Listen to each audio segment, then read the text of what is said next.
ইদানিং অনেকের শরীরেই, যেমন বেবিদের শরীরে চুলকানি বেড়ে গেছে। তো আপনারা কি করবেন, বেবিদের জন্য এই সিরাপটা অবশ্যই অবশ্যই নেবেন। এই সিরাপটা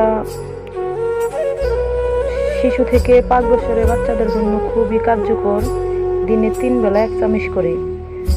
আর এই মলমটা অবশ্যই চুলকানির স্থানে লাগাবেন।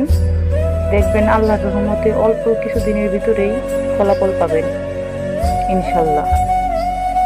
আর 5 বছর থেকে প্রাপ্তবয়স্ক পর্যন্ত এই ওষুধগুলো ব্যবহার করতে পারেন। একই সিরাপ, কিন্তু এটা বড়দের জন্য। আর এই কিছু ট্যাবলেট আছে, এগুলো খেতে পারেন আপনারা। ফার্মেসিতে গিয়ে অবশ্যই এগুলো পাবেন। আর এই ক্রিমটা